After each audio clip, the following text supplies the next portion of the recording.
The lights are off and away they go. Extremely loose. He's managed to hold on and they get. He missed the complete. He's crazy. Westside Freitas is on the grass on the infield for 4. He slides through. He tags Richard Eck.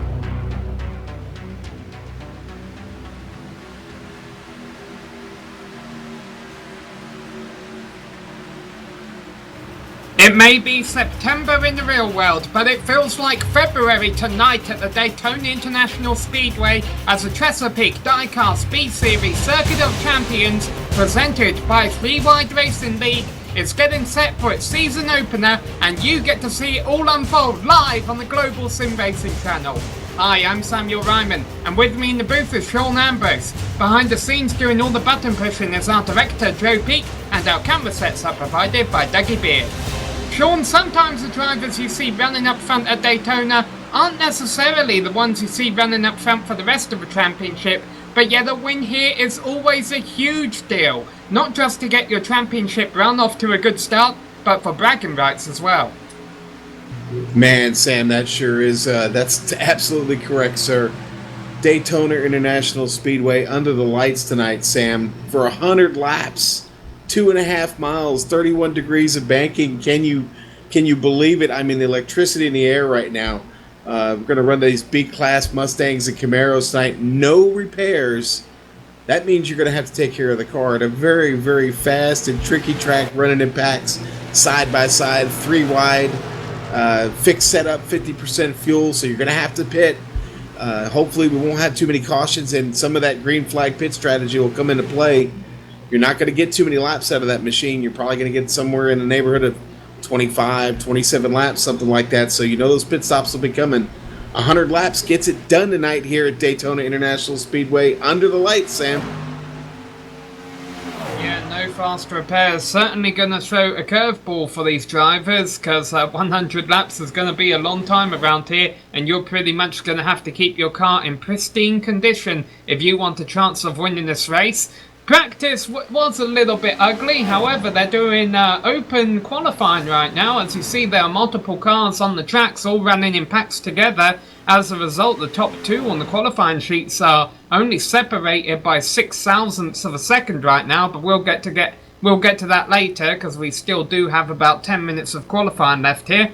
Now, one of the great things about the season opener of any season, Sean, is that everyone arrives at the track on a clean slate. When it comes to points, no one's ahead, no one's behind. But however, we have covered this series in the past, and we are more than aware of the fact that there are a few drivers who, although they're all even on points, might be looking at the championship a bit more than other drivers in the field. Yeah, well, last week they kicked it off with the Talladega Clash non-points race. Paul Ross won that, so look for him to be fast tonight. Kyle Seelig, he won the 3 Wide Racing Truck Series. Tanner Sharp, he'll be up there towards the front sometime tonight. We know that. He's won the last 2 3 Wide B-Class seasons, so Tanner will be one to look at. Skylar Nissel's already shown some speed here in practice and now in qualifying. He won the 3 Wide Racing B-Class Series race here last season. Justin Cole, have to watch out for him. He won the Grand National race here last season, so a lot of guys look out for. Race Clark, Samuel Close, Nate Lockamy, very fast but young driver who runs up front and sometimes gets in a little bit of trouble, but man, Nate is awful fast. He could be one to watch tonight.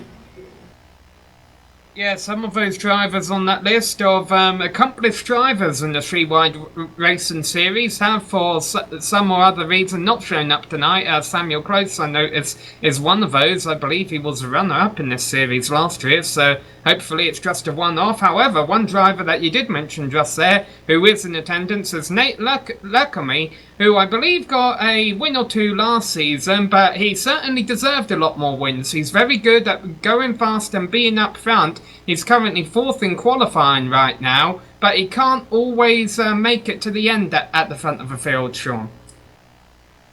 Yeah, well, you got to have a little bit of luck on these super speedways, Sam. And Nate's going to need a little bit of that tonight. Everybody's going to need a little bit of that tonight because, honestly, once these cars get up to speed, they get a little, they dance a little bit and in packs, and you've really got to hang on. The term white knuckling it is is not an unfamiliar term here. You will be doing it, and to keep it green and continue this fast pace around this fast track, you got to stay out of trouble. Again, without that repair, it's just critical to keep these cars stable and maybe give a little every now and then. But man, we're going to kick this thing off tonight under the lights, and I'm expecting to see a very fast race. And we've seen a lot of incredible speed so far in practice and in this open qualifying session. So, man, we're getting ready to kick it off here in just a little bit, Sam, here on GSRC.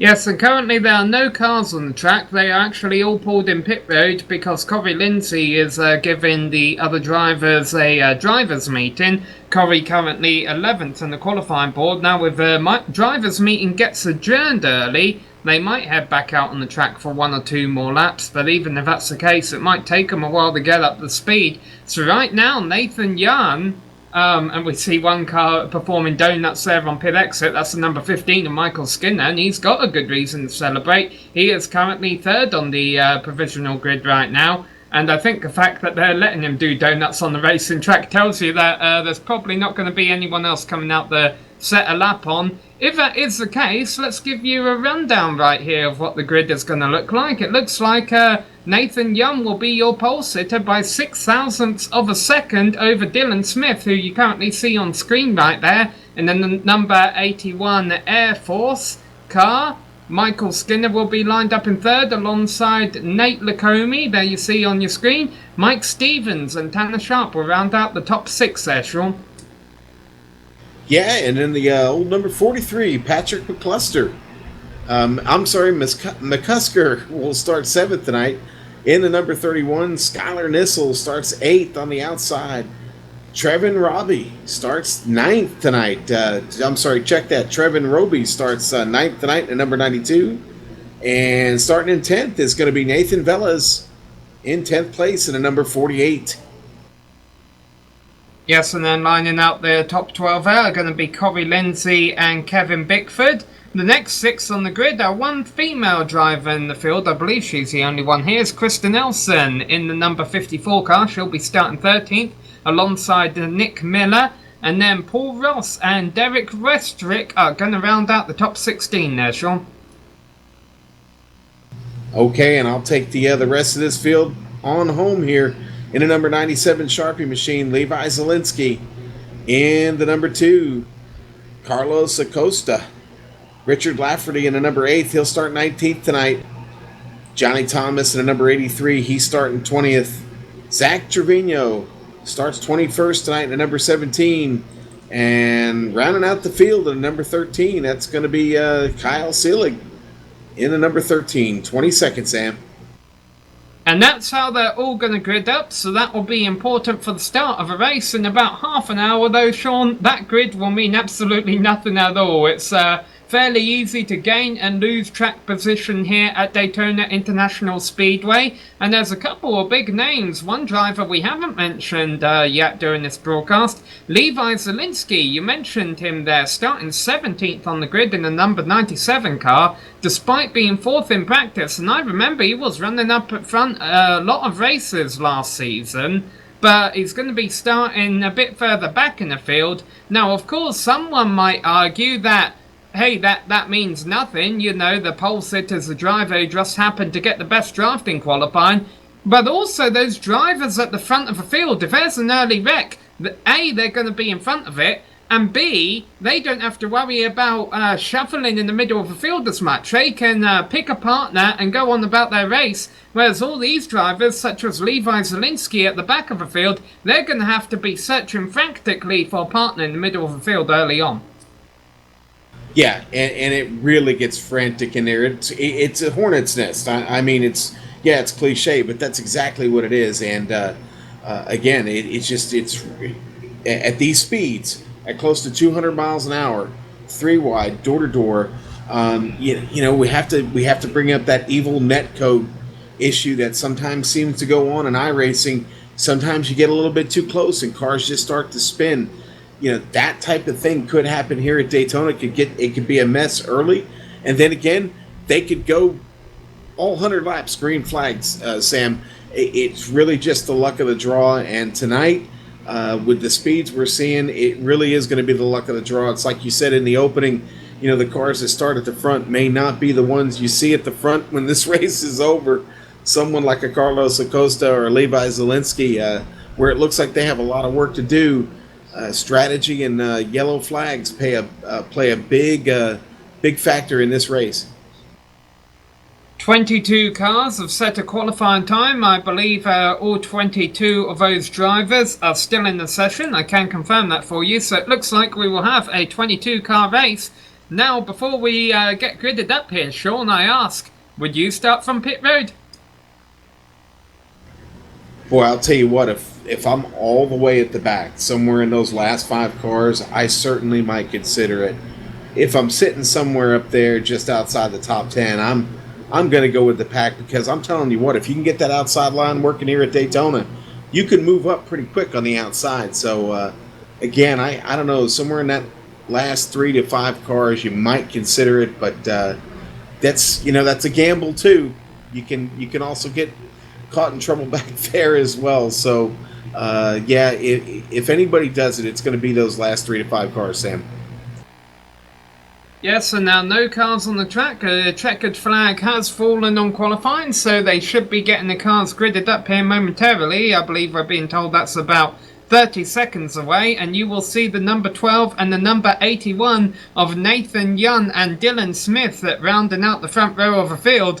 Now, I race and say it doesn't mean anything, Sean, and we're all going to take their word for it, because ultimately it shouldn't, and if it did, then there would be a bit of controversy around there. But 19 of the 22 drivers here tonight are in Chevrolet Camaros. Only 3 drivers are in the Ford Mustang: Patrick McCusker, Derek Westrick, and Kyle Selig. So there might also be a little bit of a manufacturer war going on there. Yeah, well, not much of one with the the lack of Fords in the field, but yeah, that is a bit of a lopsided number. The Chevys certainly have the numbers, but I'll tell you what, I wouldn't be surprised to see one of those Fords team up with a Chevy and make their way to the front, Sam. Yeah, it'll be interesting to see if that results in anything tonight. You see, they are getting gridded up on pit road. Now, what that does mean is that a driver, and it's really easy if you're starting on the inside line, can simply pull into a pit stall before they cross the line with the green cones at the front of the screen. Actually, the cone's off screen right there, but take my word for it. If they pull into a pit stall before they cross the line at the end of pit road, they can let the field go by and opt to start at the back of the field. However, the risk you do run, Sean, by starting from the pits or starting at the back of the field is if you lose the draft and it does stay green, you're in for a long night.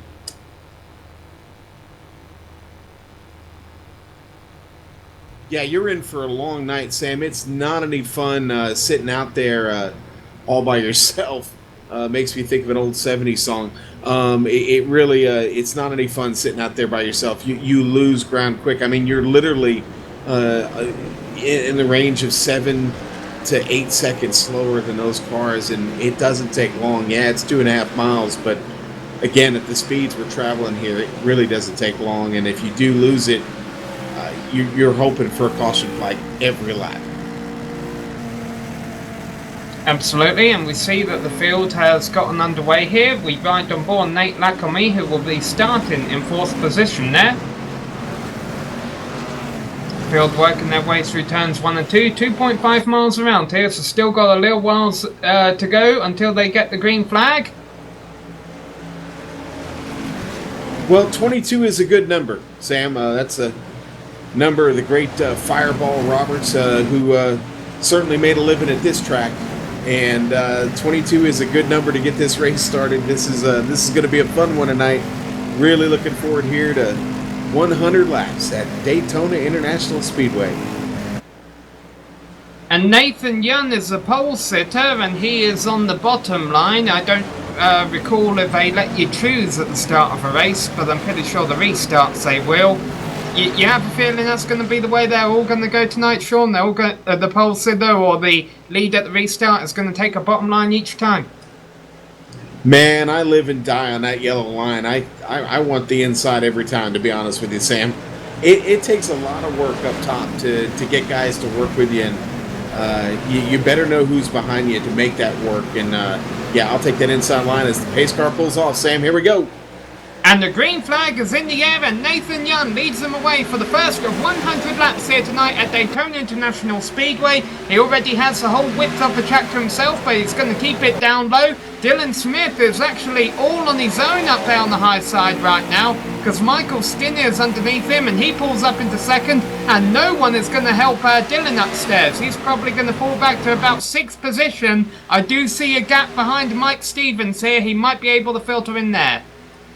I told you, Sam, it's really tough to get anybody to work up there with you to start the race. Everybody wants to get down in line there and get off clean, and right now that's exactly what's happening. Now we got 4 cars here towards the back that are teaming up on the high side, but again, you got to work really hard up there in the early stages of this race to make that work. Nathan Young coming around to complete the first of 100 laps, and now up into 2nd position is Michael Smith, and then in 3rd place is Nate Lacombe, 4th place is Tanner Sharp, and 5th place is Mike Stevens. Not a whole lot of change up the start from the start of the race, but now we see Tanner Sharp go high, and that's going to cost him a position to the 63 machine. Yeah, really starting to spread out of here, Sam. We got 4 cars right now on the top trying to make it work, but that one car is out there by himself, and he's dropping quick. Pretty clean right here at the back right now. Everybody's just staying in line, showing a little bit of give and take, and really just trying to stay out of trouble here in the early stage of this race. Again, that's with the no fast repairs. You've really got to be thinking about that. Still early days. And another lap in the books, 2 currently so far, and they are all single file at the front of the field. But as we mentioned, it's back in the middle of the field where we do have some drivers working upstairs. Nate Lacombe has actually dropped all the way to the back, as has Dylan Smith. Remember, he was a driver who started in 2nd. Actually have a few more drivers in front of him now going up onto that high line, but that's at about 10th position. Top 10 all currently still run single file, but the good news for every driver is they're all still in the lead pack. Yeah, and I'm watching Krista Nelson right now. She's got herself up to 8th place, and right now trying to fend off the charge from Paul Ross. He's just behind her in 9th, but Krista picking up a couple of spots early here. Paul Ross thinking about going outside. He's moving up top there, just right outside Krista's door. Getting a nice run going into 1 there. Paul Ross making it work up top there. Does he have the momentum here off of 2? To make it down the backstretch and maybe get a little more up the track here? Yeah, Paul Ross is hard. Paul Ross is definitely a man on a mission early on today, because he started in 15th place. Remember, he was the one who won the Talladega Clash last week, so you can imagine he's not too happy about being back there. He probably thinks, hey, I deserve to be closer to the front, and he's certainly proving that right now, because here he goes looking on the outside of Patrick McCusker in the race where hardly anyone's been able to pass anybody. Paul Ross has made up 10 spots in the first 4 laps. I really thought McCusker was going to go up there and work with him. He still might. I don't know. He's showing like maybe he wants to, but then he steps back in and leaves him out there hanging. Let's see right here. He's up there. Is he going to dive in front of him? Ooh, it's really close. Sam, what a race going on here early. Almost makes contact. Man, Paul Ross is just doing something right now, and Tanner Sharp realises that and goes up to either stop him from doing that or to get him. He's trying to get help from Paul Ross. Whatever Paul is doing, it's certainly working, because he is making his way to the front of the field. These drivers all have fixed setups. They all have the same setup. So unless there's a bit of cheating going on, which hopefully Paul Ross, and I'm certainly not accusing him of doing any of that, and I don't think he is. I think he's just driving completely smoothly, and right now he is working with Tanner, and they are going to the front of the field. And Tanner did exactly what he needed to do, getting right up there in front of Ross. They're going to take these positions away, Sam. Here we go, buddy. Yes, and now are they going to come down to the bottom line together? Because they have moved in front of Nathan Young, who was the leader. Now Tanner's trying to... No, he is going to abandon Paul. He slammed the door on Nathan Young. Oh, and then he goes back up.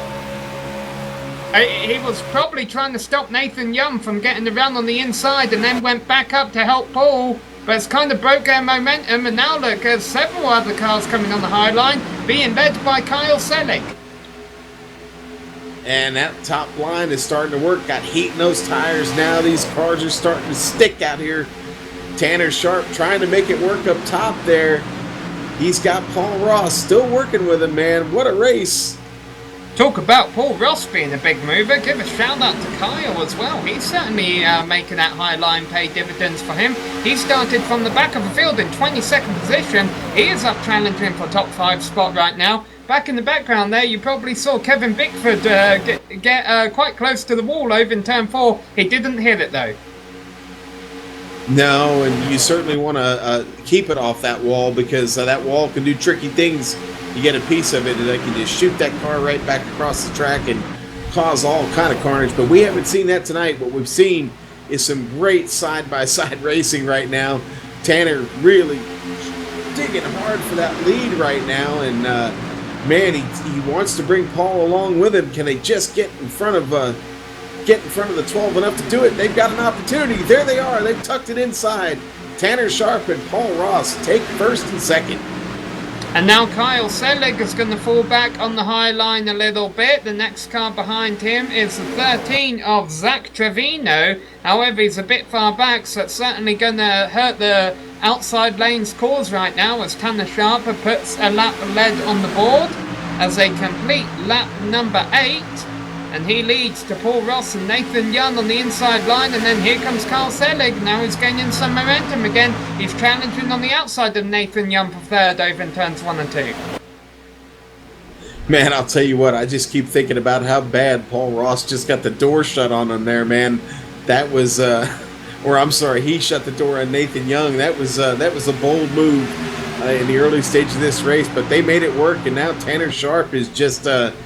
him and Paul Ross are just starting to kind of have their own little race here, but make no mistake, that high line is still working. These guys have just got to be patient up there right now. If they can just have a little bit of patience, they're going to work their way back up here, maybe get a...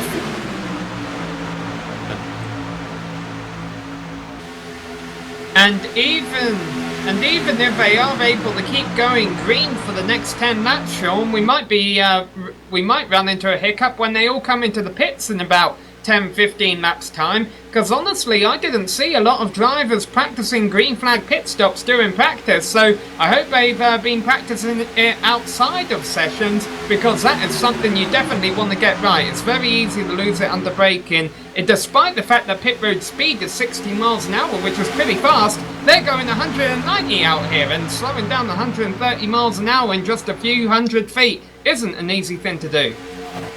It's not. It's really tricky here. You come off that turn and you get right down in there to the entrance, and like you said, 130 miles an hour, you've got to back it down, and you've got to brake and shift just right, or you're going to lose that car, and you can't afford to make that mistake here. Time is just crucial when you're running literally thousandths of a second from each other.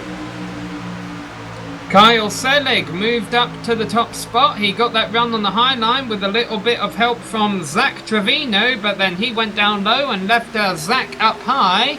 Might not be the way to make friends, but it is the way to get the lead, and it's very early in the race, so I'm sure he's still got plenty of time to make amends with him. Meanwhile, there's a bit of action going on for about 5th or 6th. It looks like they weren't 3 wide, but they were running 3 different lanes through the tri-oval. Kevin Bickford once again getting a bit close to the wall, and this time actually Patrick McCuster back getting a bit close to the wall. I haven't seen anyone scrape it yet though, and I don't think tyre wear is going to be a concern here, Sean. I don't think we'll see anyone sliding up into the wall because of tyres. Really, if you see anyone slide up into that wall, it's just simply a lack of concentration most of the time.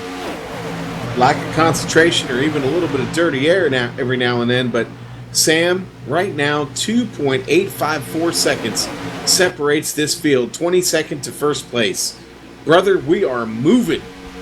Yeah, I don't think it's been more than 3 seconds any lap, but they've crossed the line. Meanwhile, we've certainly got a bit of a different picture up front here now. as they've all gotten single file, with Kyle Selig, who started last and is leading the race within 12 laps, in front of Tanner Sharp, and then Paul Ross, who came from the middle of the field. Skylar Nissel there in 4th place, who won this race last year, and rounding out the top 5 is Nathan Velez. So some drivers who we haven't mentioned at all have been able to work their way up into the top 5, but now they are single file all the way back.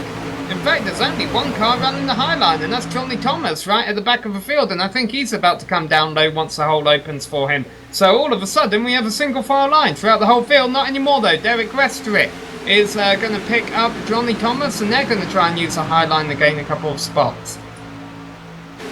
Yeah, they're going to try and make it work up there. Again, you know, two cars can get a little bit done, but man, if you can get 3 or 4 working up there, that's really the way to do it. And without it, it's tough work. You'll spend a lot of laps up there, and quite honestly, you're going to use a little bit more fuel. So, you know, again, with the green flag stops possibly coming up, and you want to get as many laps out of that car as you can, sometimes it might be better to just duck in line here in the early stages, save a little bit of fuel, and make sure you make it to come in with everybody else if you want to try and stay on pace with them. Couple of battles in the top 10 there. Zach Trevino trying to make the high line work over the outside of Kevin Bickford. It's not working right now, but shows that they're certainly still trying to try something, because we've got about 5 to 10 more laps before pit stops occur. So really, this is your last chance to make up any kind of ground before the first round of green flag pit stops. But when those cycle through, Sean, we're certainly going to see some winners and some losers. Yeah, definitely. And you know what? They just came on the radio, and somebody, all I heard was pit partners. So apparently it is being considered now as we speak. Yeah, that's Tanner Sharp and Paul Ross talking, actually. And Sean, that's the first time this race I have heard anyone talking over the radio. It's been hold your breath racing for the first 15 laps here. Yeah, I talked about that earlier. You know, I mean, you're so focused on the car next to you and the track in front of you that that's all you can think about, really. The time for talk is just not there, man. I can't do it. I certainly can't. Yeah, certainly a lot more communication right now. Now what this is it's a 50% limited fuel tank of what these cars are usually allowed, and the fact that they've been green flag racing in the draft pack for the entire run definitely means we're going to get a good idea of how much fuel they're burning. We don't know the exact number, but the fact that they're talking about it right now, Sean, I'm actually thinking it might be around the 20 lap mark. Well, you know, I know at 100%, I think the fuel window on 100% is like, I want to say somewhere around 38 to 41 laps, something like that. And yeah, it would make sense at 50% fuel that we're certainly starting to talk about it. The conversation's coming up here. Meanwhile, Skylar Nissel, last season's winner, is definitely trying to make a move before pit stops begin. He is getting help on the high line from, I believe that's Michael Skinner behind him in the number 15 car. And they're going to lose a bit of ground a bit here in turns 3 and 4. They're not connected as well as Tanner Sharp and Kyle Selig are there down low. But they're certainly mounting the challenge. We got spin at the back of the field, or is that car coming down pit road? No, that's a car coming down pit road, Sam. Oh, and it is a spinner though. Dylan Smith, did he lock her ears? He got his nose of the car into the wall. That's going to cost him a lot of time. Yeah, I'm watching it now, and actually, he made brief contact there with looked like Krista Nelson, and he got spun around there as he was trying to get it in. Wound up checking out and taking the tow. No, he didn't. I'm sorry, I lost him on my screen there for a second. Yeah, I think what happened is he didn't expect Krista to come into the pits, and that's why that threw him off a little bit. Anyway, the rest of the leaders coming around turn 4 right now, but we don't have any takers this time around. Those first round of stops were at lap 17, and the rest of the field who have a pit have just completed lap 18. You know, Sam, it was really, I think, miscommunication. Krista had messaged that she was pitting in, and, I just think Dylan just didn't pick it up, and I don't think Dylan had any intention of pitting in right there. I think he was just on the inside when Krista was trying to come in. there's a lot of action going down into turn 3 because Kristen Nelson has emerged in the middle of the field and Michael Skinner goes on the apron. Nathan Young gets up in the wall. A couple of cars take it to the apron. They all get through without spinning or bringing the caution out, but that got a little bit ugly right there.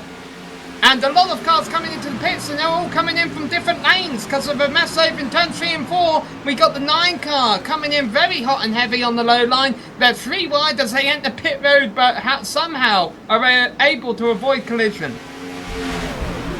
Yeah, and you know, as we go to the replay of that, the leaders just get away from all of that. The top 4 are intact now and can make a clean pit stop without the rest of the field. Yeah, you see there, Krista had lost a lot of speed out of turn 2. She had got loose on the apron, which was a very easy thing to do, and she was trying to stay low, but by the time they get to... Well, they try and split her. That's what happened there. She was trying to stay low, and then one car went underneath her. A few cars go underneath her. I don't think she had any intentions of going up to the middle of the field, but she kind of had no choice. I'm sorry, Sam. Paul Ross just spun it into the wall trying to get into the pits. He damages that car pretty bad on the front end. And he goes too far forward in his pit. Paul Ross loses an incredible amount of time right there. Hey, it's someone who's lost even more time was the leader, Kyle Selig. I think he missed his pit stall because he's already merging back on the track. I don't think he's made his pit stop. No, I think you're absolutely right. He did not make his pit stop. I'm watching him now run through the pits, and he just totally missed it, Sam. Had to go back out. Oh, man, what a critical mistake. All right, so that means Tanner Sharp will be leading this race right now. He is currently in second, but he's still getting up to speed. The first car on track who is up to full sum right now is Corey Lindsay, who is in 6th place, which will ultimately be 5th place once Kyle Selig comes in and serves his pit stop this time around. But that does tell us that the fuel window goes to about lap 20. Actually, in Kyle's case, it goes to lap 21. Man, Tanner is a sitting duck right now. He's got these cars coming on him quick. He's up. Tanner's up to speed, but he doesn't have any help. He's out there by himself, and he's got this pack behind him, an angry pack, making their way to him really quick. Yeah, Nathan Young also in the pits. Maybe he was a late stopper. Yeah, he's making his first pit stop right now. But yeah, Tanner Sharp all on his own. If this was any other kind of racing, Sean, we would be saying right now, hey, Tanner Sharp has a 4-second lead. He is dominating this thing. Yeah, you wait about 2 laps from now, though. Yeah. Well, they got 5 of them all hooked up, working in a row right now, and when you can do that, you're really going to catch a car. We talked about it earlier, catch a car sitting by itself. But right now, Tanner, he's up there and he's in control, but not for much longer because, man, they are coming quick. Let's see a second and a half separates them now, Sam, across the line. Nathan Valles and Nathan Young are still in the pits, and I can only assume that's to get damage repaired. I don't exactly recall when they were damaged. My guess would be that incident that took place in turn 3, but anyhow, Tanner Sharp is about to get swamped. He does try and move up in the middle of the track to slow down the pack's momentum, but it's to no avail, and through into the lead goes Corey Lindsay. Oh, and almost contact there with the 81 Tanner Sharp, and the 81 almost get into it there. Dylan Smith, of course, who had trouble. He's a lap down right now, but man, that was awful close. Tanner back under speed here, and he's got the 31 right there. Back Skylar Nissel working with him right now. They need to get around that 31. Get around that 81 machine and get back up here with these leaders. Yeah, Dylan Smith, one of the drivers who ran into trouble under that first round of pit stops. However, he's still in the lead pack, and he is in position to get a wave around if a caution flies. It doesn't look like a caution is about to fly, but you never really know in motor racing. So he is definitely still in contention for this race. We're only at a quarter distance, and we've been clean and green. If we had the caution field 25 laps, we churn things up a lot more than it already has been. Meanwhile, Trevor Roby, who we haven't mentioned really at all tonight, he was in second place, but his engine must have been getting a little bit hot because he went up to the high line, and he's going to drop to the back of this lead pack right here. Yeah, I think it was time to breathe. He was really all over the bumper of Corey Lindsey and was that way for a couple of laps there, and that is never good for the temps when you don't have any space there at all. They were working really well together, but he's suffering for it now as he's dropping back through the field here. Carlos Acosta is starting to make a move on the outside there in the Rooster Teeth Chevy. Yeah, and a few drivers are going with him. Getting a little help. That's what you need up there. Well, they are coming around to complete lap 25, so we are a quarter distance, just like that. They actually went by in quite a hurry, but yeah, we've got a bit of action at the back of the field now. But the rest all single file in front of them. Man, Roby almost almost had contact there, and he was able to just move a little bit to the right and avoid that contact with Zach Trevino. That was really close. Now Trevin's still got a lot of work to do to get back to where he was, but he's in line. They're still early days, Sam. Lap 26. We got a long ways to go.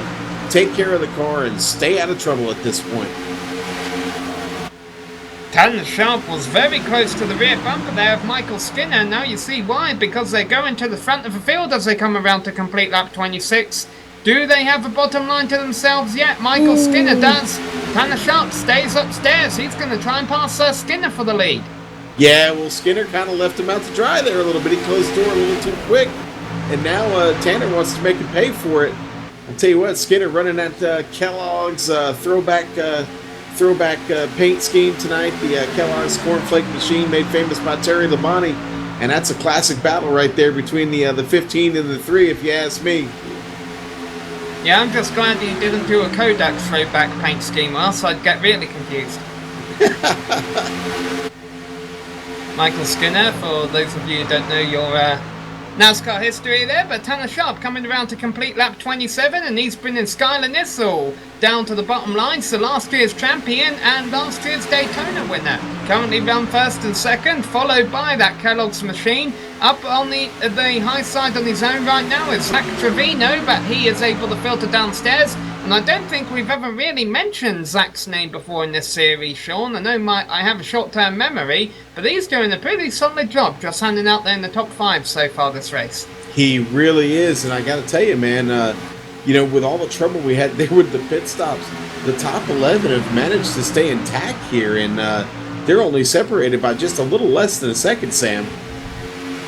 Yeah, the top 11 are. That's a 12-car pack with 1 lapped car, and it's about to be a 13-car pack with 2 lap cars, because Mike Stevens in the number 63, who was running up just outside the top 5 earlier, he has a bit of damage on his car, and it's obviously lost him the lead draft, lost him a bit of top-end speed, and he's going to go upstairs and let these leaders go by, but then he's going to hope that he can filter into this pack and keep the lead draft, and there's 1 car in the grass pack here. Trying to get back to that now, Sam. I think that was Nathan Velez was in that. That was Nathan that went for a spin there in a number 48. But fortunately, it was below the apron in the grass, actually in no man's land, looking at the replay right there. Yeah, that was him coming out of the pits. He was coming out of the pit lane, and he caught. Wow, he tried to transition up to the track, or didn't try, but got a little loose, and that transition there shot him to the inside and into the grass. Now, he was able to get back up to speed, but he certainly lost considerable time there as you see this lead pack get by him now.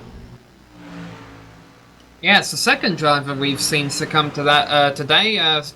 Krista Nelson also did that early in the race. Remember, she got loose out of turn 2, and that led to trouble over in turn 3 just before the first round of pit stops. Talking about pit stops, we saw the pit window open at lap 17. 17 times 2 is 34. We're coming around to complete lap 30, so we could see a second round of pit stops beginning in about 5 laps or so. I have a feeling, Sean, if you really want to try and stretch your fuel window to 20 laps, because then you can only have to make 4 stops. Anyone who can only make about 17 laps or so would have to make 5 stops. But then again, that's assuming that the whole race goes green to the end, and I don't see that happening. Well, you know, and for a leader, for someone who wants to spend a lot of time up there in the clean air, you got to make a decision at some point. All right, do I want to drop back a few spots and try and pick up some fuel mileage here in the draft? Because you will certainly do that. It's all fun and great being there in the clean air up front and controlling your race, but you do it at a cost, and that's the fuel. You know, we did see a few cars push that 20 lap limit there on that last round of green. Look, maybe go a little bit longer right here, Sam. Yeah, currently going by all the lap cars on the high line there. They're actually going to go 3 wide. Oh, 3 Nathan wide. Young. Yeah, Nathan Young is way off the pace, and even the cars that were only 1 lap down were faster than him, so they had to go 3 wide there, but fortunately they got through it. Yeah, and fortunately that was really close, man. You don't want to be in that sandwich. That's a 200-mile-an-hour sandwich. Is not a good one if you ask me. Well, Kyle Selig has pulled up to the high line again. He is in 16th place, but he is actually a lap down. We saw him doing this when he was racing up front earlier. He was using that high line to get to the front of the field. Obviously, in an ideal world, if he was able to be leading this pack when a caution flew, he wouldn't have to worry about trying to get a wave around or a lucky dog. He would just be able to drive back up to the leaders on the lead lap. So obviously that is Kyle's goal right now, to try and get to the front of the field and make his job as easy as possible if a caution were to fly. Well, I got to tell you, Sam, Tanner Sharp looking good in the Amp Energy Camaro tonight. He's getting a little competition up top right there. Watch out. Here comes the number 7 of 17, the Zach Trevino up top.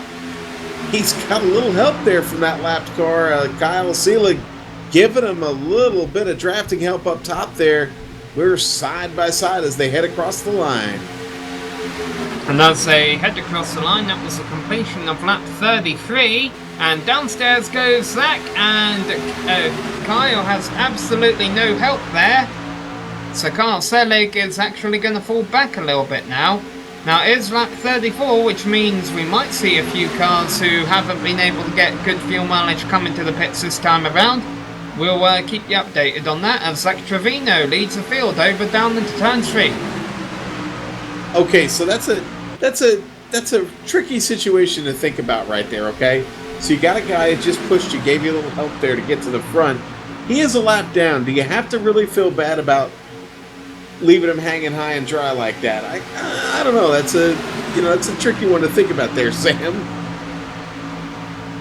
That was Paul Ross you saw dropping back through the field up on that high line. Remember, he got damaged when he locked up the rear brakes on pit entry and got into the inside wall.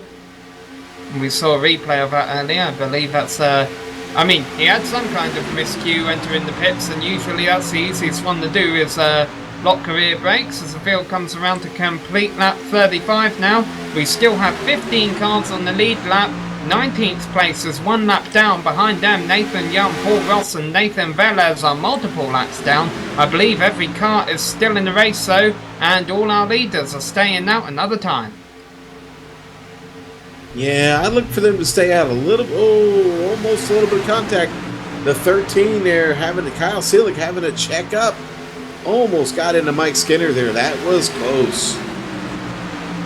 And so the 11 lead lap cars that are in this pack, obviously we've been talking about them. You see at the back of your screen there though, 12th to 15th are running in the 4-car pack, and they're being able to run pretty consistent times right now. That should keep them on the lead lap, providing they regroup when they come out of the pits, and that is Nick Miller, Krista Nelson, Derek Westrick and Kevin Bickford. Although Kevin Bickford has been having some connection issues which is hurting him. One car coming into the pits, but they're all on their own, and I believe it's that Dylan Smith who's a couple laps down anyway. Yes, it is. Dylan Smith comes into the pits, so yeah, no you are leaders correct, just Sam. yet. And I got to tell you, you were talking about those 4. Krista Nelson working on Nick Miller right now. She's looking to maybe make a move on him, but I'll tell you what, if those 4 can stay together and keep working, they can catch the back of this field here. Even though we're close to pit stop here, we know that. So probably going to have to get them next time. They're talking right now. They may be thinking about a pit stop here real soon. Let's see, because the leaders come around to complete lap 37. They're all going to want to try and make it to 40, but if you need fuel, you need fuel. Fortunately, Johnny Thomas is coming to the pits. Well, Sharp just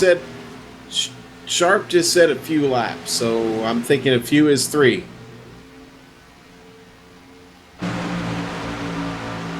That's going to be pushing it. Nick Miller's pitting next time by. He just made the call. Now, Yeah. obviously, the good thing about those drivers 12th to 15th is there's probably going to be one driver in this lead pack who has a bad stop that's going to be able to help him out in that second pack. Well, this whole pack is coming in. Let's get on it now because they are. Tanner Sharp just made the call too. He's coming in. This could get a little bit dicey depending on how many come in at the same time. Maybe it'll be next time by though, because they do stay out this time around. But as you say, there has been a lot of communication between the drivers, and I have a feeling that when one of them comes in, they're all going to come in. Now the second packers came in. Nick Miller is leading Krista Nelson, Derek Westrick and Kevin Bickford into the pits, and they're all able to keep it pointing in the right direction, so no drama back there. Hopefully none of them overshoot their pit stalls.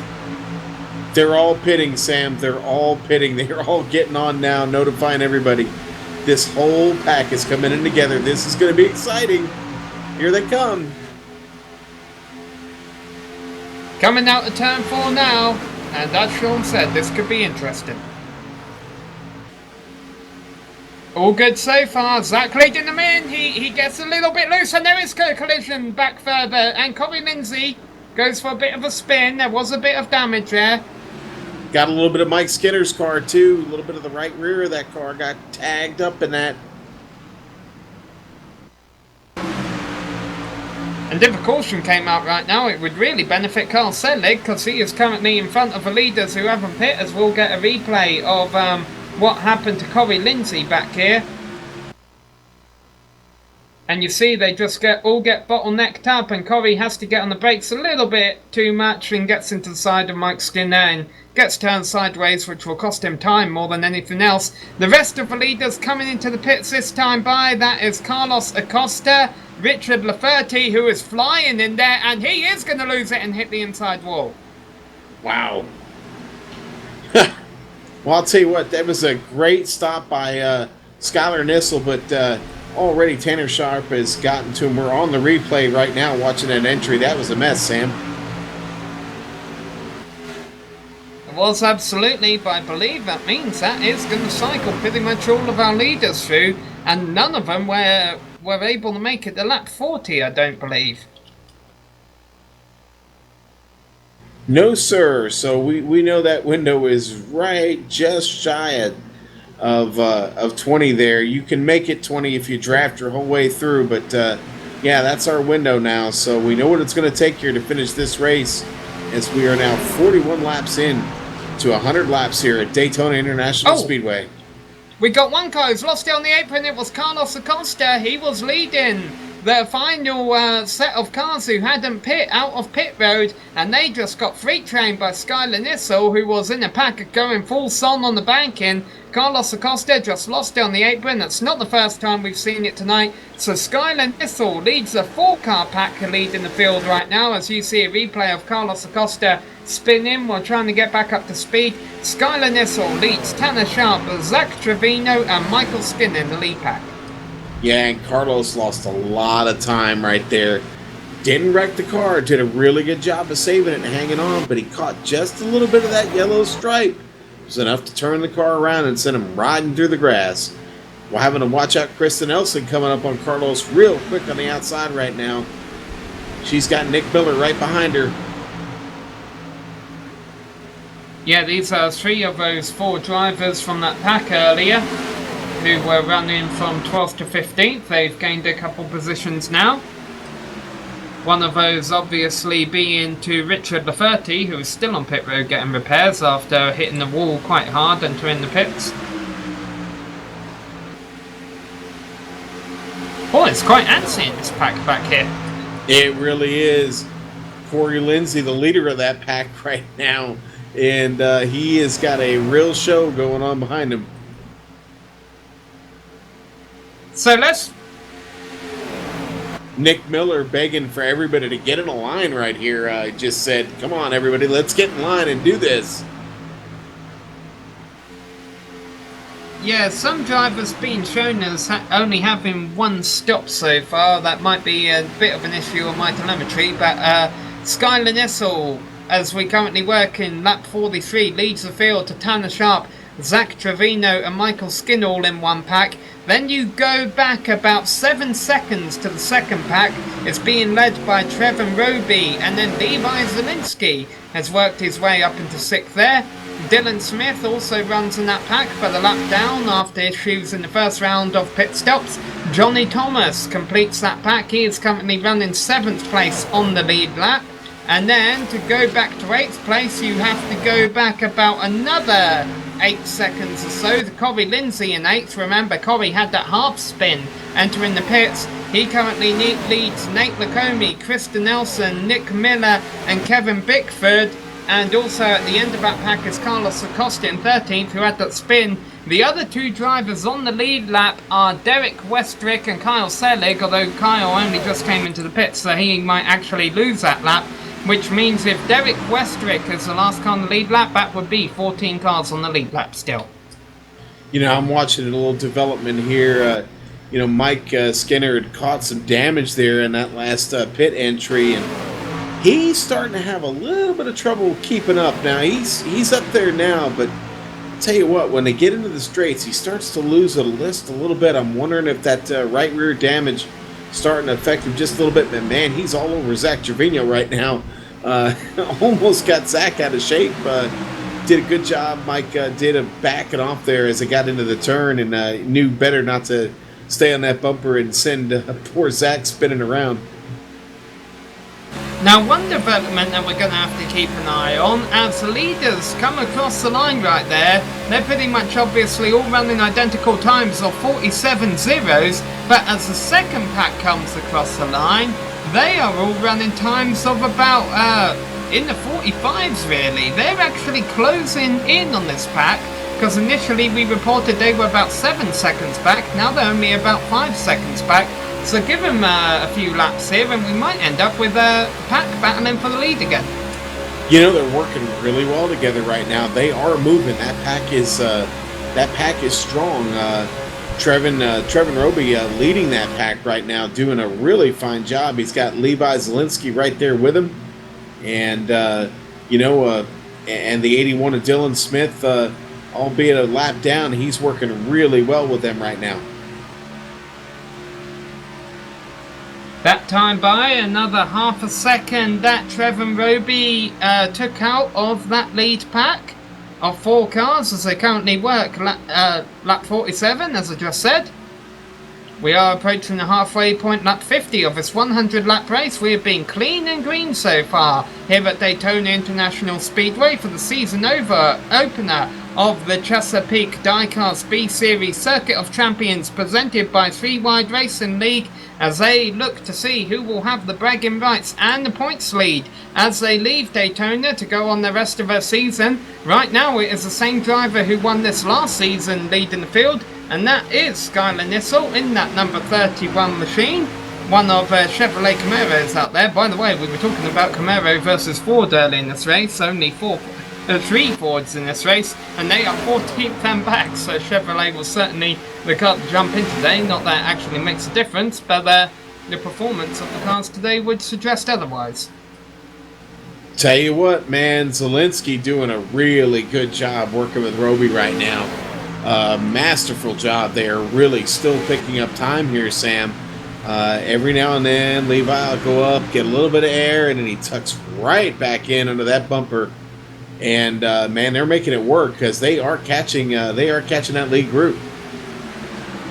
And the same cannot be said for the third pack. They were about 15 seconds back after the caution came out, and now they're about 17 seconds back, so they are actually losing time to the 2 packs in front of them. Not a lot, providing they don't make mistakes in the pits. They should be able to hang out on the lead lap until a caution happens, but it does mean that they're not going to be running down this lead pack anytime soon.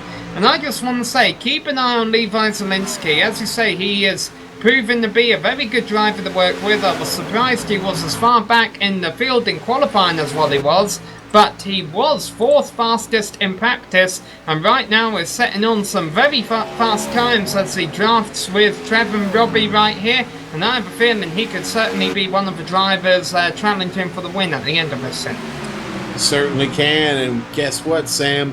We just hit the halfway point in this 100-lap race at Daytona International Speedway. Think maybe it's a good time to check in and run down the field. Absolutely, Skylar Nissel, as we mentioned, has been leading this race after starting 8th on the grid. He is currently in front of Tanner Sharp, who has won this series the last 2 seasons in a row. Zach Trevino currently putting on a solid performance there in 3rd place, ahead of Michael Skinner, who was the last driver in the lead pack. Behind them is, and actually, has this 2nd pack just caught the lead pack? Yes, they have. We're missing that development. I'm sorry, Sam. Man, it is the force is strong with Trevor and Robbie right now. He is making it work up top, and he has got the 97 of Levi Zielinski right there with him. Can they get in front of Skylar Nissel? Can they pull it off? Can they pull it off up top? They've got the 81 there helping the 83. Johnny Thomas up there helping out really fast up top. Can they pull this off? Yeah, I can't be too surprised by the fact that I was surprised that they caught him this quickly, because obviously as soon as they get within 2 seconds of that lead pack, their times just shot right up, because they got the draft on the lead pack as well, and that's how they were able to close in so fast. But now they haven't been running up high all race long, so now that they're trying that, it's actually hurting them a little bit. I don't doubt that Trevor and Roby and Levi Zielinski won't still be able to get to the front of this pack, but it isn't going as easy as what it was a couple of laps ago, and Skylar Nissel continues to lead. It's hard work up there, Sam. It's real hard work. Takes a little bit of patience, and certainly takes a lot of skill, because I'll tell you what, that bottom line can get away quick if you scuff off any speed, or if you lose your partner for just a brief second. It's a tough thing to make up, but they're starting to run again. Here they come. Johnny Thomas, meanwhile, has ducked down onto the inside lane. He kind of just wants to run safely in the lead pack and not worry too much about battling for the lead. And as I say that, he actually tries to go back up high, but then decides to stick it back down low. Oh, and that's because they're going by the lap car there, the number 12 car for Nathan Young. So they get single file to go by him, and once they get back on the backstretch here, expect 1 or 2 cars to go up high and the battle should resume. And as a matter of fact, it's Johnny Thomas, the driver who abandoned the high line and went low. This time he abandons the low line and go high, but no one is going to go with him, and that might actually send him to the back of that lead pack. Yeah, that's exactly where he's going. Nobody went with him at all. Mike Skinner, though, almost thought about going up top with him there. Didn't do it. And now the 83 is back in line. Johnny Thomas... oh, no, I'm sorry. He ducked back out there. He's, I don't know if he's trying to cool the car off or what, but he's made the choice to just kind of stay up there and linger right now. And, man, I'm seeing Trevin Roby. I'm seeing him blink right now. Hope that's not an issue for him. Yeah, they're coming on the radio saying he's blinking really bad.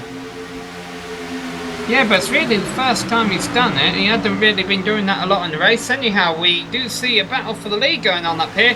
Trevin Roby might be taking the lead of the race, and that'll really cause a few headaches if he's leading the pack and the rest of the field can't see him. But it looks like his connection issues have cleared up, at least temporarily, as they come around to complete lap 54 of 100. Skylar Nissel, though, still continues to lead the field around. Nissel having quite a run here.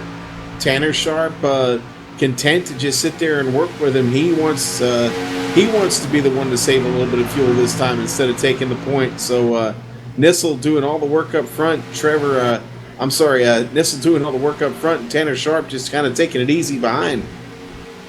But as they all battle like this, the more they run side by side, they actually begin to lose time on those laps to the second pack on the lead lap, which granted is 13 seconds back right now. but not too long ago they were 17 seconds back. And we saw early in this race that as actually we have a couple of drivers coming into the pits at the back of the field here, Johnny Thomas and Dylan Smith. This is lap 55 for the leaders, and remember that we think some of the drivers need to try and be stretching it to each 20 laps, so this next 5 laps or so we will see all of these drivers come into the pits. Yeah, it's amazing. What a race, man. Who would have thought we'd have a green flag for so long right now? The strategy being played out here is get those calculators working, people, because this is going to turn into a fuel mileage shootout before we know it. Absolutely, there's Skylar Nissel trying to navigate the lead pack's way around lap traffic right now. And now that they've got single file again, they've actually been able to extend the lead back over to 14 seconds over the second pack. And Skylar Nissel actually steps out of line a bit there, but Tanner Sharp doesn't do anything about it. He knows that Skylar was probably going to try and come back down to the low line in turns 1 and 2, and he didn't really want to get involved in that. So they will be coming to complete lap 57 this lap. And I don't think we saw anyone make it to lap 40, or at least any of the front runners make it to lap 40 on the last set of pit stops, Sean. So it will be interesting seeing if these drivers can make it to lap 60. Especially this has got to be hurting Skylar Nissel, because he's been out front the whole time, burning the most amount of fuel because he doesn't have that draft. He might have to pit earlier than the rest of these drivers. Yeah, well, I think those drivers are all mulling over that strategy right now. There's a lot of chatter going on right now, so yeah, and Tanner Sharp just made the call. The 3 is coming in this time by. And one thing that might be contributing to that call is the fact that there is a gaggle of cars in front of them, a gaggle of lap cars, who are finally able to get single file, at least only temporarily, and they actually break up a little bit, going back into turns 3 and 4 here. But if the leaders come in this time by, they won't have to worry about these lap cars. So, will they all come in? They're currently running double files. Skylar's coming in. A couple of them are staying out. Tanner's coming in. Tanner's coming in very fast. Can he get rode up without locking up the rear brakes? Let's hope he wasn't speeding. Yeah, he was not, sir. I was watching him there, and he had it in at 59, just right there at the line. Great entry there to the pits. Great entry to his stall. Tanner looking good in the pit right now. Off to a great start of this pit stop here for Tanner Sharp. He is away. He takes 2 right side tires and fuel. Tanner Sharp is back on the track. Not a great stop for Zach Trevino. He overshot his pit stall by quite a margin, and he's gonna be lucky though. The pack got quite spread out during that pit stop, and actually the second pack is coming in right now. So let's go back to Trevor Roby and make sure he can enter without spinning out. The back end of his car stepped out a little bit there, but he was okay. Richard Lafferty and Levi Zielinski also follow him in.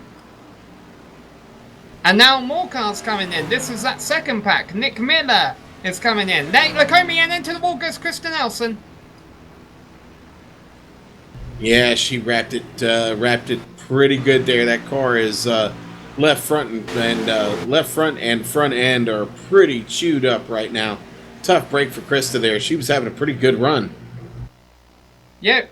Remember, these are fixed setup cars. That means you cannot alter the brake bias. And I found, just testing this car prior to the race, Sean, one of the things I hated about it was the brake bias. I think there's a lot of rear braking there. And if you don't begin braking early enough, we've seen plenty of drivers spinning out on pit entry today. Yeah, and that's exactly what happened, is that brake just... She hit that brake a little bit too hard and then snapped the rear end around and shot her right into that inside concrete wall there at the right there at the beginning of pit lane. Not a good result for her there. That's again, that was heavy damage. So after all that, Trevor Roby leads these lap cars going around the outside of him, or at least Carl Selig is. Tanner Sharp isn't. Tanner Sharp actually just took the lead there from Trevor Roby.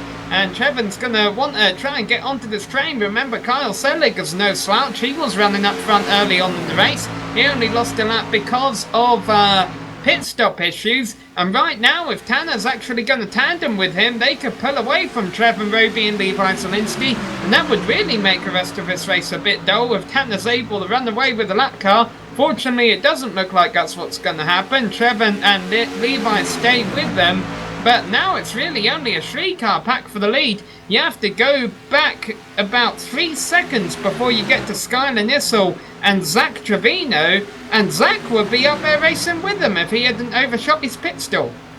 Yeah, tough break there for Zach in the pit, and we talked about that early on, how crucial these pit stops are when you're talking about thousands of a second separating these positions. Every split second of that pit stop is critical, and you can't afford to lose that time. It's really hurt Zach, but you know what? He's got a little help there. So, we'll see what those 2 cars can do. But, Nissel was looking pretty fast there. We know he's fast, so we'll see them here in just a little bit. Keep an eye on them. I'm sure they can make up some ground here. Coming around to complete lap 62.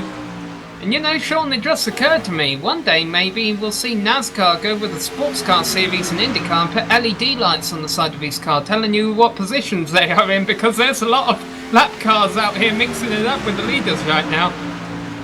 I gotta tell you, I'd be a fan of that. I think that's a pretty cool look, to be honest with you, especially for us older folk who don't see quite as well anymore.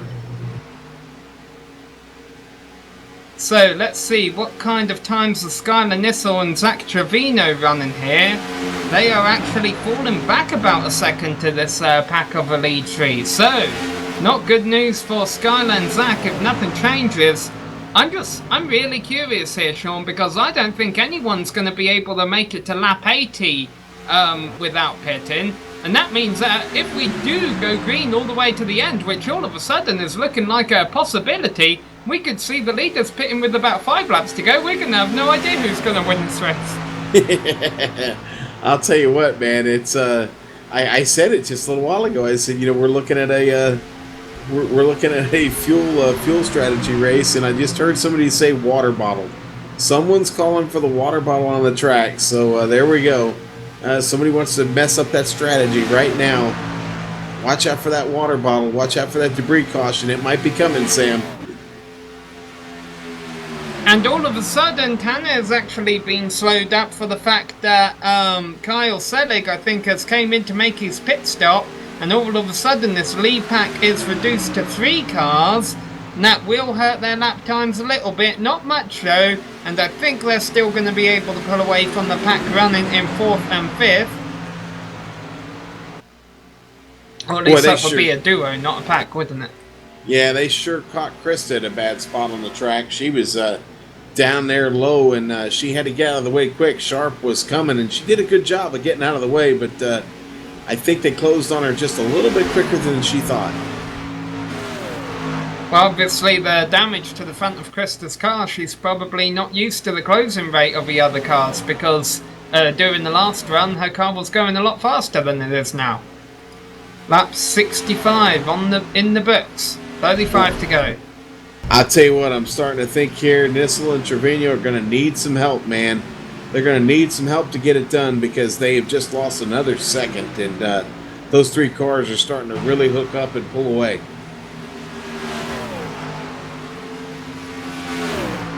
And now, there really isn't a whole lot of fuel saving that can go on right now, Sean, because there's packs, there's not really that many cars out there running all on their own, but no one's able to run at the end of a 10-car pack and just half pedal it throughout the whole lap. Yeah, no, and so you're really fuel consumption is a really big deal right now.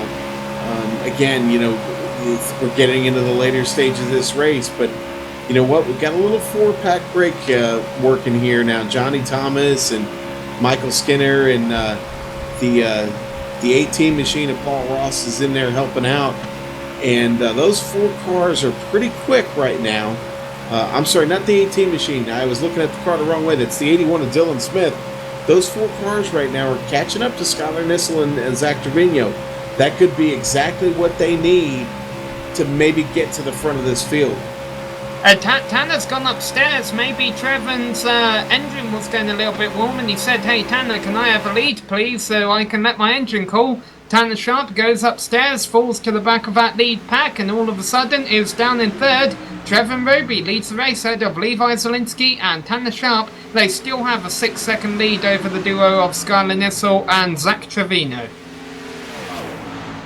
And Tanner takes it back up top there. Oh, he's trying to... Yeah, he's telling Selig to drop in line. Remember, these are the two that were drafted right before Kyle pit. I wonder if this is going to be Tanner's secret weapon, if he's going to try and use Kyle to help him beat Levi Zielinski and Trevor Roby at the end of this race. Well, it looks like he's got a dance partner, and that's certainly the way to make it work. But I'll tell you what, that's a Chevy and a Ford hooking up right there. Here they go. And Tanner Sharp will take the lead before I can say it. Wow, what a run they got going into the turn, Sam. That was impressive.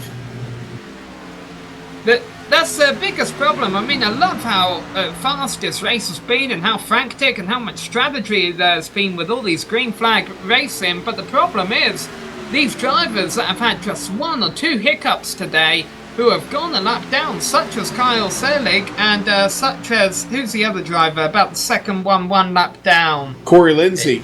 Yeah. Well, Corey Lindsay's Lindsay's at the still back, on the lead lap. yeah. Dylan Smith. Dylan Smith, yeah. He's been running up there with the leaders. There have been drivers about a lap down who have proven that they would be able to contend for this win if they just hadn't had a mistake early in the race. But, hey, you make a mistake, you pay the penalty. Yeah, and really to this point they've been pit stop mistakes, and we keep harping on it how important those were. But great racing going on up front right now. Tanner Sharp all over the rear bumper there of the 13 of Kyle Selig. They are working very well together right now, and right now it looks like Trevin is just really happy to sit right there in second place and just watch the show in front of him. And Levi Zielinski doing the same thing, just kind of laying back, taking it easy. As long as they keep these 4 cars together, they can stay away from the rest of the field. 11 cars still on the lead lap, and they are all running in little packs, so none of them are in a hurry to go a lap down. It is Tanner Sharp leading Trevor Roby and Levi Zielinski. You see here, the tandem of Skylar Nissel and Zach Trevino rounds out the top 5. They are about 9 seconds back now, and actually they might be caught soon by Johnny Thomas and Mike Skinner working together in 6th and 7th. Behind them, Nate Laconi and Carlos Acosta running in 8th and 9th are working together, and then about 30 seconds back of the leaders, the last duo on the lead lap are fastest in practice, Nick Miller with Corey Lindsay, currently 10th and 11th. Yeah, and you know what? Everybody but Paul Ross is still on the track, so good on these guys. This has not really been a battle of attrition. It's been a battle of the mistakes, but everybody's still hanging in. Richard Lafferty, he's 3 laps down, but he's out there racing, man. He's giving Carlos Acosta all he can handle right now, and all over the bumper. That 8 is all over the bumper of Acosta right now, and as they go across the start-finish line, Acosta hangs on to 9th place, and he's got a little bit of work, though, to get to Nate right now, and he's got just a couple of 0.2 of a second, it looks like, there to get to him. So right on the bumper now, they're racing, they're fighting. Man, Acosta right now really fighting a loose race car. Richard Lafferty all over him right now. And as some back markers begin their next round of pit stops, although we'll still have about 10 laps until the leaders come in, let's not forget that this is the beginning of a championship that has a chase at the end of it. So a lot of these drivers who we were used to seeing up front last year, such as Carlos Acosta, who actually missed out on the chase last year, Nate Lacombe, who I don't think participated in enough races to make it, Levi Zielinski currently running in 3rd. Even if they don't win, and true enough, if a caution flies, any of them could still win it. Just the fact that they're walking away from tonight with a top 10 finish to start the season, Sean, could be a good story for them all. Oh, yeah, definitely, man. Hey, I'll take a top 10 finish in the first race of the season any day of the week.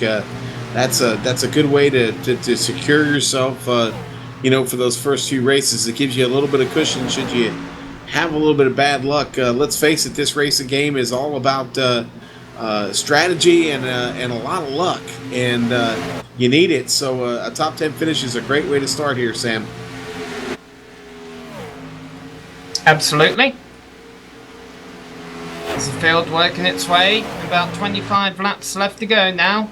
And remember, Tanner Sharp is in no hurry to pass Kyle Selig. He's not racing against him because Kyle is on the tail end of being 1 lap down. We currently watch this second pack back here though, with Johnny Thomas. And you can see on your screen there, it says he's about 10 seconds back of Levi Zielinski. Man, we're in that window right now. Yeah, they're talking about it right now. They're talking strategy right now, and Selig's saying he may not pit the Tanner, so we'll see here. Tanner Sharp saying he has about 5 laps left right now. Man, that just makes you wonder if he can push those 5 laps, actually get 5 laps, can he do it without another stop? Well, these 3 leaders right here, they have 11 seconds over the rest of the field. Could you just get on the radio? I mean, you can't really tell Kyle Selig to back off, I suppose, because the next car behind Kyle is Mike Stevens. How far back of a lap is he? Because Kyle Selig is over in turns 1 and 2, and Mike Stevens is all the way back at the tail end of the second pack, just entering turn 1 right now, while the lead pack is actually halfway down the backstretch. So I'm thinking, if these guys could work together and say, hey Kyle, can you slow up a little bit? Maybe we can all save enough fuel to make it 1 or 2 extra laps. They might be an advantage. Maybe they're good enough that they think they can make it to lap 80 anyways, but I don't know. They definitely have some... They have some breathing room here. I think they could use it if they need to. All right, we got a couple of cars, a couple of lap cars going in the pits right now, and I'll tell you what, that pack from 4th back through 7th place, pretty strong right now. They were making up a little bit of ground. They've got a nice draft going right now, and again, though, we're up against the pit stop, so is it enough? Are you really helping yourself? Yeah, every little bit helps, but as the pit stops get ready to cycle around, you start to lose that opportunity to gain any real ground, Sam. Johnny Thomas, one of the lead lap drivers into the pits early. He has been one of the early pitters from the lead lap pretty much all night tonight, so he will definitely need to come in for a splash and go at the end of a race, which might not sound like a lot of time. It's not exactly the longest pit road in the world, and it's not a slow pit road either, but you're losing a lot of speed while you're down it simply due to the speeds that the rest of the pack are passing you by. Yeah, and pit road is where the action has been tonight, and thankfully it's led to this amazing green flag run here, and lots of cars getting backed up right now. Carlos Acosta in the middle of this battle right now for 9th and 8th place, and man, it's a little 5-car hornet's nest right there going on. Oh, Tanner backed off a lot there. Why is that? Because they were going 3 wide with a lap car. They were going by Nathan Velez, who was multiple laps down, but yeah, Tanner Sharp really backed off entering the tri-oval. Not really sure why he did that. What's happened to Skylar Nissel and Michael Skinner? I'm being told they're off track. Yeah, they are. Skylar's spinning. No caution. Skylar Nissel, who was leading a lot of this race earlier on, they were coming into the pits and they made contact.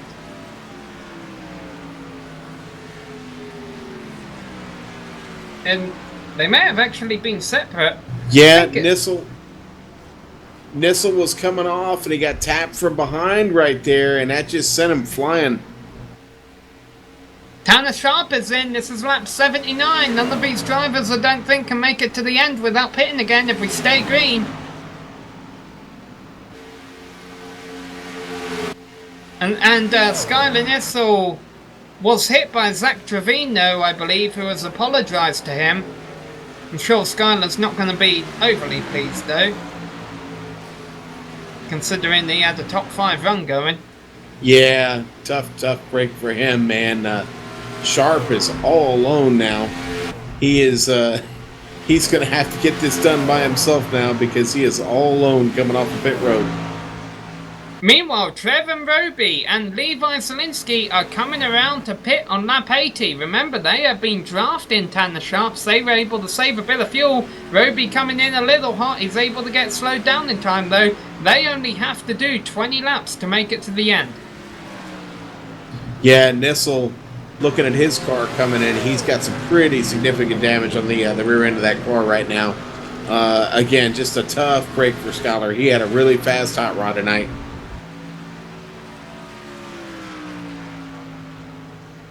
Is it too late to make picks for this, Sean? I have a feeling I'm putting my money on Levi Zielinski to win this still. Well, here comes Sharp, though. He is now coming across the start-finish line. Here comes Tanner Sharp as those guys come off the pit road. And he'll catch them right about the time they're getting up to speed. I just don't know if he's going to have that extra lap of gas in the tank. If he can draft up with these guys, you know, he might have a shot at it. Man, it's going to be close. I can't wait. I'm sorry, Sam. I was going to say I can't wait to find out how much fuel these guys have got left in their tanks coming across the line at the finish. Well, Johnny Thomas is in 4th, and I can tell you he has to pit again because he pitted on about lap 75. Carlos Acosta is in 5th. He might be able to stretch it. We'll wait and see. And man, how has Carlos Acosta managed to get himself up to 5th? He's had all kinds of trouble tonight. Started in 18th, been all up and down the field, and there he is up in 5th place. But he hasn't made a mistake on pit road. I confess he hasn't had the hottest straights tonight. He hasn't really been making moves or being in the lead pack, but he hasn't made any mistakes. Except for spinning, entering the pits. Thank you, Director. Exiting the pits. Yeah, and Zach Trevino just got around him. He's hooked up right now, working with the 10. I'm sorry, the 01, and they got a little something going on right now. Zach Trevino and Nate Lacombe are working really well together. Johnny Thomas right there with him. That's unfortunate to see Zach that far back. I know he's still going to come away with a good finish today. Meanwhile, yeah, Tanner Sharp has lost the lead pack here, and that's not going to help him save gas. Yeah, I think Patrick is spinning. The number 43 car, Patrick McCusker, went for a spin there in turns 1 and 2. I'm going to guess that Suzy was leaving the pits. Yeah, it was, Sam. He was coming out of the pit, and it's, again, same thing we've seen a couple of times tonight. You catch just a little bit of that yellow paint, man, and you lose the car, and it sends you right off into the grass. Fortunately, it was a self-spin, didn't get back under the racing line, and was able to keep this race mean and green. He didn't even actually hit the yellow line. It looked like he started to get on the throttle a little bit too hard, and the right rear end just kind of stepped out on him a little bit there. I'll tell you what, we'll be watching this battle for the win at the end of this race, but there's still a lot of spots up for grab between 5th and 9th, are all in the same pack. Nate Lacombe currently leads that pack ahead of Zach Trevino, and then Carlos Acosta. Oh, Johnny Thomas with contact there with Kyle Seelig, man. That was a close call.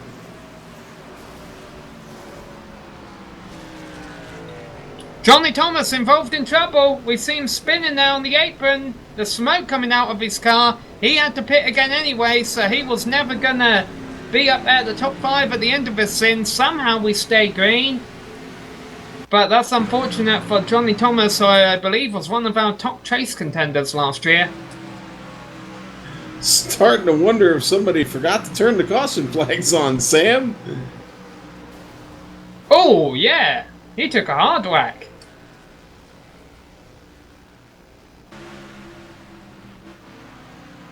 Man, Tanner Sharp really starting to lose a lot of ground.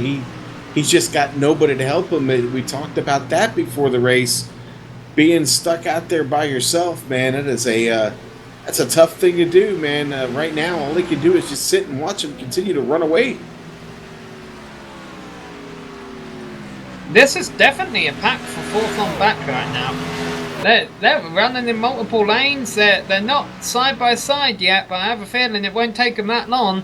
I don't know how many of them still have to pit again, but that's certainly going to be an interesting battle to watch in the closing laps here. Yeah, it is. I mean, they've got 15 laps. I just don't know if that's enough time to get up to Roby and Zelensky. I really just don't know if it's enough time, man. I don't think it is. You know, they're what, 27? Yeah, just right at about 27 seconds back. I just don't think there's enough time left to do it. But let's see how this fuel works out for some of these guys. Yeah, 27 seconds back, it's not going to happen. Now, Tanner Sharp, even though he's losing a lot of ground to these leaders because he's on his own, he is still 20 seconds ahead of the pack behind him. He is losing seconds a lap though, so that could become an issue. But I think his biggest concern is going to be fuel. We're really not going to know until the closing lap, Sean, because there's no green-white checkers in iRacing. We're really not. And oh, Sam, Zelensky just disappeared. Zelensky's gone. No, he's still in it on my screen, but he has been blinking on and off.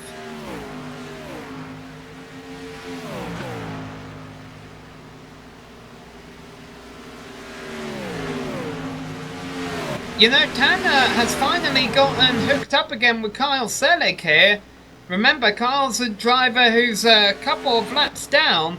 Now, they're only 7 seconds back of the leaders, and they've been working very well together throughout the race, and maybe, well, they're not going to be able to run down the leaders like that running side by side. Okay, now here's the help that maybe Sharp needs. He's coming up on his buddy Kyle Selig. Yeah, but now Kyle's behind him as they go down the backstretch.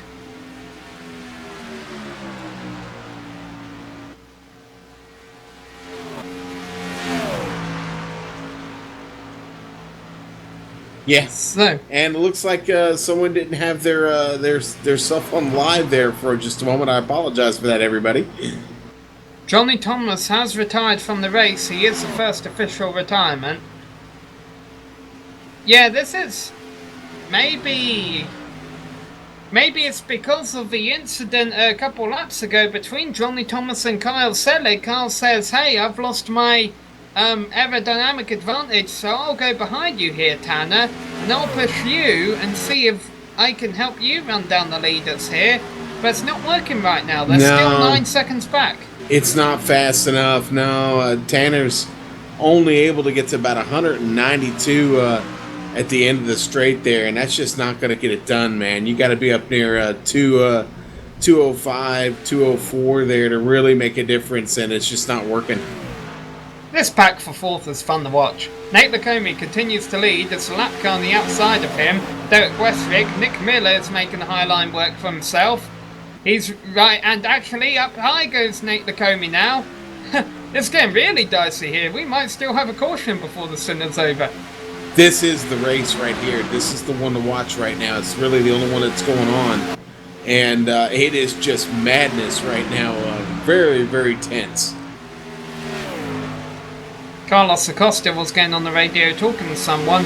Now, let's not forget, iRacing doesn't have green-white checkers. If a caution comes out with 4 or 5 to go, that could end it. So that's why these drivers are going to try and push it as far on fuel as they can, because, yeah, if they're scheduled to run out of fuel with 2 to go, but if a caution comes out with 4 to go, you can make it around to the end of the race under the pace car. Man, Westrick trying to make it 3 wide. He ducks it in there. Almost gets right in there between the 5 and the... wow, that was really close. Man, and look, Nate Lacombe all over the bumper of Zach Trevino right now. Man, they are really, really fighting for the top 5 right now. That is the race. Who can finish 5th? Got a lap car up top there. Watch out for the 12. As Nathan Young, he did well to get out the way for them, but still they all had to hold their breath there through turns 1 and 2, but they got through it. Nissel having a lift off the bumper of Acosta right there. They almost got into it. Nissel looks to the outside, maybe to go in the middle. It can't quite pull it off. He ducks it back down inside. Man, what a race. Oh, and there Oh, we and go! they Big spin! wreck! Zach Trevino turns left, and man, it collects the back of the field there. It collects everyone in that pack, and that means everyone is going to be able to make it to the end on fuel, and we're going to have a shootout tender sim. And that's a shame that collected every single car in that pack, basically, which included a lot of lead lap cars. Man, it sure did, Sam, and still trying to figure out exactly what happened there, but it looked like it started with Trevino on there on the outside there. I'm not really sure, but the 17 started to go around. I'm not sure exactly why. Looks like Nate might have just got a little piece of the inside. Oh, man. And Acosta right down there. He gets a hard hit. Tough break in the closing laps of this race.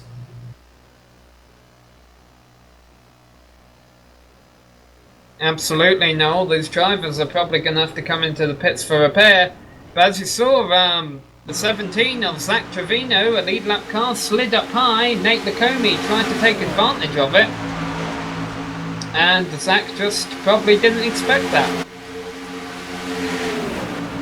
They've done so well to go green for that long. And this pack racing for position in the closing stages. There you see, Zach comes down, gets into Lacombe, gets into Carlos. And I mean, you know, it's a racing incident, because you could say, hey, Zach shouldn't have came down when a car was below him, but you could also say, hey, he probably didn't expect a car to be below him that quickly. Tri-oval isn't exactly a place where you want to go 3 wide. Listen, Sam, you just said it. It's close racing, man. You're in the last 10 laps of a 100-lap race. You're going for it right there. Racers race, man, and sometimes, unfortunately, that's what happens. It's not the first time we've seen the big one at Daytona. It happens. It's just a shame it happened right there, and it happened on the heels of basically a 91-lap run. I don't think anyone expected that tonight, including the guys in the seat. And the driver who's going to benefit the most from this is Tanner Sharp, who was about 10 seconds back and will now have enough fuel to make it to the end, currently running there in third. We will be back for the closing laps here on the Global Sim Racing channel.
We are about to have a 4-lap shootout here at Daytona International Speedway for the season opener of the Chesapeake Diecast B-Series Circuit of Champions presented by the 3 Wide Racing League, and we did just have an ugly wreck to bring out this caution, but other than that, Sean, tonight they have all been racing like champions. But right now it is Trevor Roby, Levi Zielinski, Tanner Sharp and Michael Skinner who would lead the field to the restart, and any of them can win it. Yeah, they can. I'll tell you what, it's taken a while to get here, or maybe not. Really, it's been such a fast race, but I'll tell you what, it's been so exciting, just breathtaking at times seeing these guys run at these speeds for so long under green flag. What a great race! A real testament to the field. A great group of drivers in here. Put on a heck of a show tonight. It's going to come down to just 4 laps here, Sam. Who's going to win this thing? I'll tell you what, I like the way that number 15 machine has looked all night. Mike Skinner might be able to get this thing done. Trevor Roby is the leader, but he will restart on the high line. That has been the passing lane. The riding lane has been down bottom, but that does mean he will need to try and work with Michael Skinner to clear Levi Zielinski on the restart here. If a caution comes out, it will end the race, but the green flag is out right now, and we have 4 laps left to go. Trevor gets a great restart and pulls down ahead of Levi Zielinski, so that's going to lead Mike Skinner out to dry. We got 1 car running on the apron, a couple cars running on the apron actually. Fortunately, they're able to avoid catastrophe as they go into turn 1, and the leaders are single file. Trevor Roby leads Levi Zielinski, Tanner Sharp and Michael Skinner in the top 4. Yeah, and Roby did a really nice job there getting away.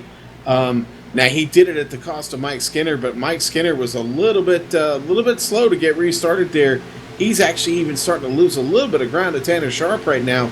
My pick there to maybe take this thing not looking too good right now in the closing laps. He's starting to lose pace, but watch out for Tanner Sharp. He is right there on the bumper as Zielinski.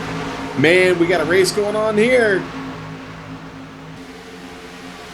3 laps left to go as Trevor Roby comes across the start-finish line. Now the top 3 all get tangled up, and they might if Levi keeps making moves like that. Michael Skinner would definitely be in the cat's bird seat. There will be 2 laps left to go when they come around this time by, but they're working through turns 1 and 2 right now. They're all single file. Who's going to work with who? When are they going to make a move? So far this race it has been Roby and Zielinski working with each other, whereas Tanner Sharp has actually been working with the lap car of Kyle Selig, who obviously is nowhere to be seen right now. So Tanner's probably going to have to try and do it on his own, because they definitely dropped Michael Skinner back there in 4th place, and we will be able to run down the order of the cars at the back of the field when they cross the finish line. But right now we're going to keep our eye on these top 3 drivers, because they have less than 5 miles of racing left to go as they complete lap 98 of 100 here to the go. And I don't think they're going to get any help from this pack behind them. Unfortunately, Skinner lost out on that. He is just continuing to lose ground to these 3. Can Sharp do it, man? He's setting himself up for a run here, given a little bit of space. He's got 1 lap left in him to get it done. If he's going to get a run, it's got to be now. The best flag for us to see would be the white flag, because on iRacing, even if a wreck happens on the final lap, that will not end the race. We will be racing to lap 100 under green, and they are coming out of turn 4 right now. And Trevor Roby will lead lap 99, but who will lead lap 100? White flag is in the air. We have 3 drivers racing for the win. We do, and don't worry about that pack just behind him. They're not going to catch him here on this last lap. Question is, can Tanner Sharp pull this off? He's in 3rd right now. He's got a little bit of work to do, but man, he's going to get a run here as they head into 3. Trevor Roby leads in the number 92 car. How wide is he going to make it? Zielinski has been working with him the entire race. Is he going to abandon him now, or is he going to take a points there in 2nd? He's not going to be able to do anything through turns 3 and 4. The high line is not the desired line around this late in the stages, but coming out of turn 4 it is. He goes high. Roby is going to close the door on him, but Zielinski is moving up there, side drafting. Zielinski's going to win it. Oh, Sam. Tanner Sharp, the spoiler right there, gets up top with Zielinski, pushes him across the line right in front of Roby. Roby's got to settle for 2nd, and Sharp is right where he would have probably ended up anyway, 3rd place. Great points nights for those top 3 drivers, and Trevor Roby did all he could, really short of wrecking all of them, to try and stop Levi Zielinski from winning that race. He walked him right up to the wall, but at the end of the day fell 0.03 of a second short. The top 3 drivers were covered by 0.065 seconds. Levi Zielinski, Trevor Roby and Tanner Sharp. That is the order in which they crossed the finish line. Levi Zielinski started 17th. I told you needed to keep an eye out for him. That car looks as good as it did when it pretty much started this race, and now he's going to light them up on the front stretch here for the fans who have just witnessed 100 laps of great racing here at the Daytona International Speedway, burning them down in the 97. Burning him down is right, man. That's probably one of the great finishes we've seen here on GSRC ever. That was just an incredible run there. Again, Zielinski getting the help from Tanner Sharp right there and pull that little move there on poor Trevin Roby, who was doing all he could to hang on to that spot. But, Tanner laid back a little bit on that lap before, gave himself a little bit of time to get that run going. And when Levi stepped out, he was right there to help, and that was the race. And we will be back with driver interviews here momentarily. We will leave you with some music and be back soon here for the full race rundown and driver interviews on the Global Sim Racing channel from Daytona International Speedway.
Hello and welcome back to Daytona International Speedway, where we just watched 100 laps of racing here at the 2.5 mile super speedway in the season opener for the Chesapeake Diecast Speed Series Circuit of Champions, presented by 3 Wide Racing League. And your winner here tonight was Levi Zielinski by 0.03 of a second over Trevor Roby, who pulled off a solid second place finish, although I'm sure he wanted a lot more. Tanner Sharp came home in a decent third place finish, followed by Michael Skinner, only 3 tenths back. Behind them were some damaged cars on the tail end of the lead lap. Nate Lacombe in 5th place, followed by Zach Trevino in 6th place. And in fact, Carlos Acosta, with only 1 caution flag tonight, putting a lot of cars a lap down. Carlos Acosta rounds out the cars on the lead lap in 7th.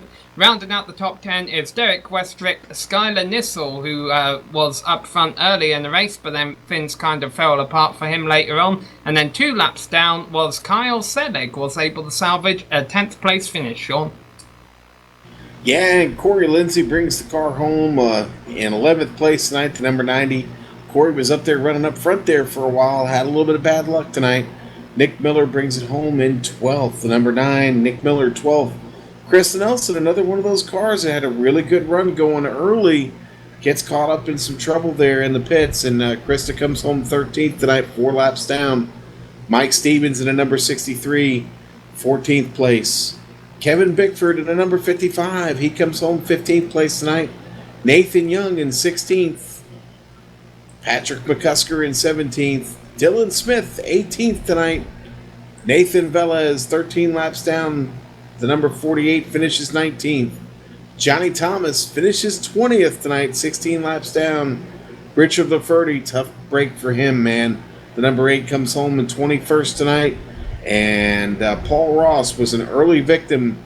Kept that car out there for a long time. Finishes 48 laps down. But, man, Paul Ross is going to be at the end of this field tonight, 22nd.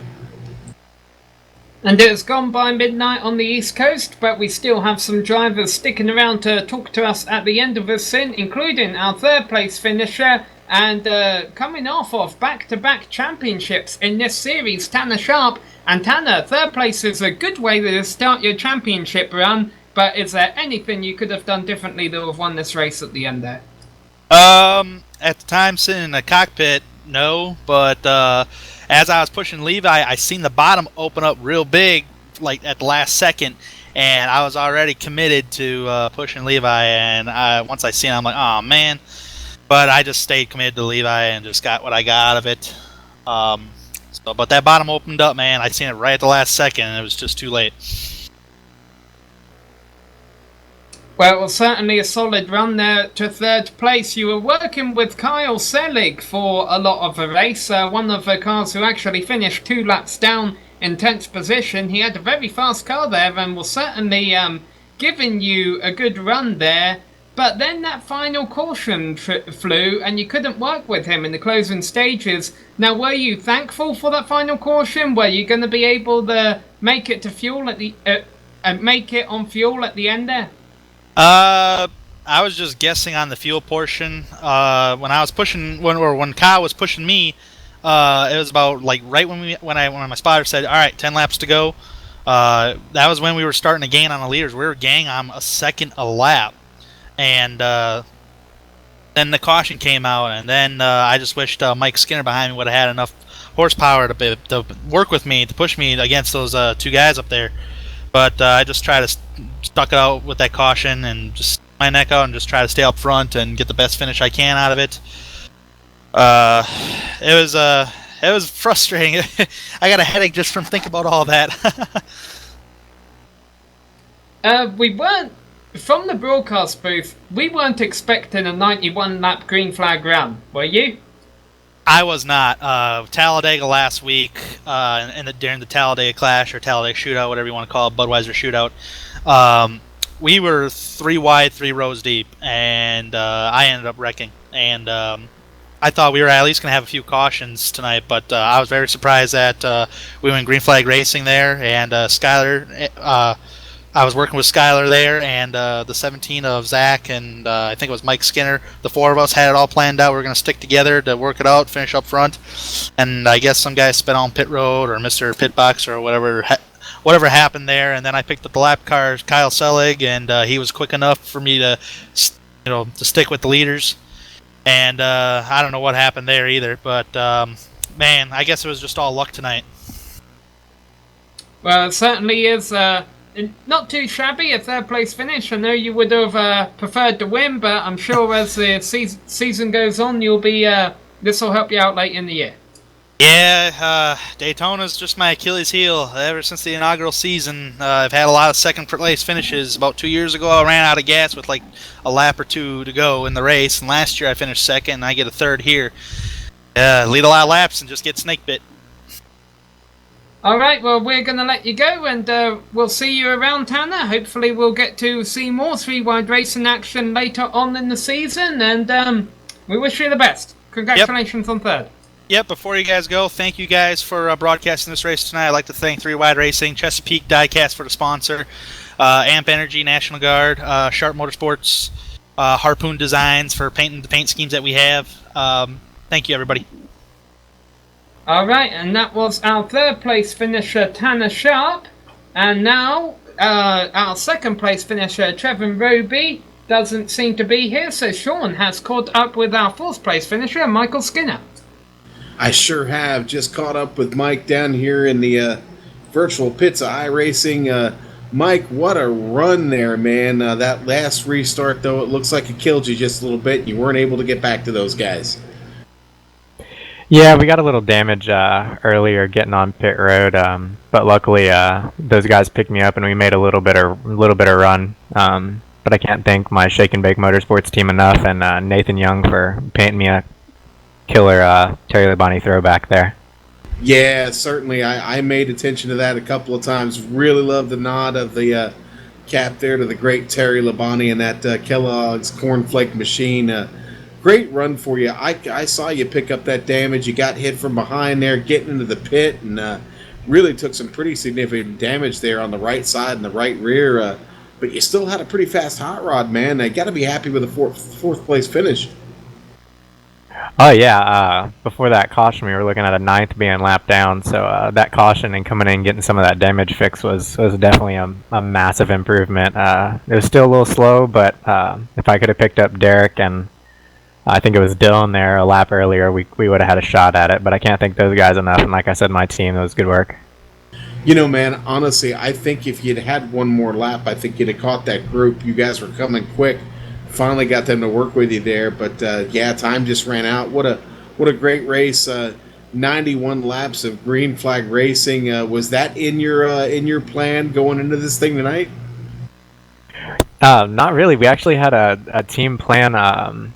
Actually, a couple. It's Daytona, so they don't always work out. But one of them actually worked. We actually got out front, and like I said, we got that rear end damage. But we were expecting a couple cautions. But it was a great race. Everybody raced clean, which was really cool. Just a couple of mistakes by myself and a couple of guys, and it kind of messed us up there. But we'll definitely go get them next week at Rockingham. Yeah, and I was just about to ask you about that. You head off to Rockingham. Obviously, a much different race to have to run than the wide open, wide escape of Daytona International Speedway. What do you think about that? Making that transition from super speedway racing the last couple weeks to now having to go to Rock and really finesse that car around the track. Is that going to fit your style next week? Well, if you'd have asked me last week, I'd have been a little concerned about it. But with the new dynamic track that's coming out, I think tomorrow or tonight, since it's tomorrow now, but it's definitely going to change the game a little bit. Rockingham's an awesome racetrack. You're definitely going to be able to slip and slide there. I think it's going to be the person that keeps the tires under them the best, and I pride myself on being soft on the tires, so we'll see when the checkered flag falls where we end up. Well, we certainly wish you the best there, Mike, and safe travel to you, my friend, and have a good one at Darlington. All right, buddy? I'm sorry, at the Rock. Thanks, man. We appreciate it, and glad you guys came on board for our first race of the season, and hopefully we'll add y'all a little bit later on. That would be great. Take care, my friend. Thank you. All right, Sam, I believe you are down at Victory Layton, celebrating there with Rowdy. Absolutely, Levi Zielinski, otherwise known as Rowdy, came from 17th in the field to win here tonight. Levi, how do you feel? I feel great, man. I mean, honestly, I'm so excited after this win. I mean, we got all the champagne all over us and everything. The crew did an amazing job in pit road all day. I mean, from 2-tire stops to no tires, getting the gas in there, making no mistakes down pit road. It was absolutely amazing. Now, you started 17th. Was that in the plan? Were you planning to start towards the back, or were you a bit disappointed when the checkers fell on qualifying?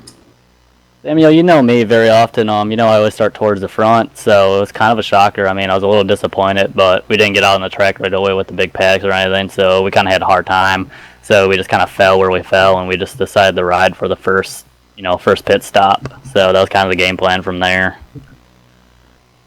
And you seem to be one of the drivers on the track who could make 20-lap runs. Had that last caution not came out, you would have had enough fuel to get to the end. Yeah, me and my buddy Trevin, that was helping me out the whole night, that was our plan. We would have made it. I think we estimated about 1 lap to the good, so enough to do a burnout. Absolutely, and we got to watch that burnout at the end there.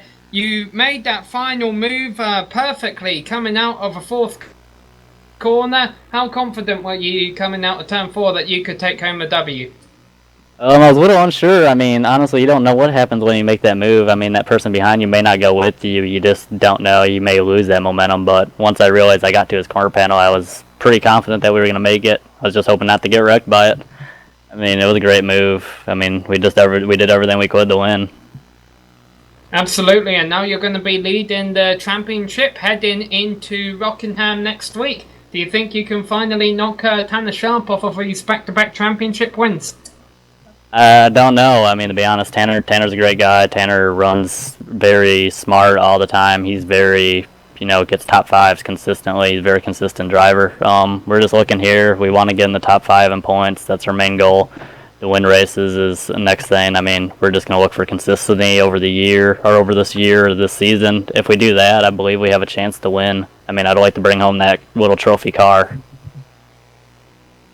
All right, well, we wish you the best of luck. Anything else you'd like to say, people you'd like to thank on this victory? Because it was definitely a hard-earned one. Oh, yes, Samuel. I'd like to thank you guys for broadcasting, especially Skylar for getting you guys on board for this tonight. I'd like to thank 3 Wide Racing. I'd like to thank my team that I run, Rebel Racing, gave us all the right product tonight to get this win. Nathan Young Designs, he designs all my cars. Sharpie on the car. We have Chesapeake sponsor. They're sponsoring the series, so we get that car at the end of the year for the winner. There's Corey runs the league, and then Tanner and Trevin for helping me out all night with the pushing and everything. It's an amazing job by everybody today. I love the racing. Only 1 caution. That was amazing, guys. Yeah, amazing. Just how many people it takes to get you to the checkered flag there. But hey, you were the one with the steering wheel. You were the one who made the move. You were the one who got the victory. Enjoy it, bud. Thank you, guys. Appreciate it. And that was Rowdy Zielinski, your winner here tonight at the season opener of the Chesapeake Diecast B-Series Circuit of Champions presented by 3 Wide Racing League. They will be at Rockingham next week, and it won't be on our channel. However, these are drivers that always put on a great show, Sean, and hopefully we look forward to seeing them late in the season. Sure, would love to see him again. Wouldn't mind seeing him at Daytona again. That was just an amazing race, man. I talked earlier, I don't know if I brought it up, I know we talked about it in the pre-race. I was in a 113-lap race at Talladega on Saturday. Only 3 cautions in that event, and I thought that was the best race I'd ever seen or been a part of. And I got to tell you, tonight, even more impressive. 1 caution flag, 100 laps.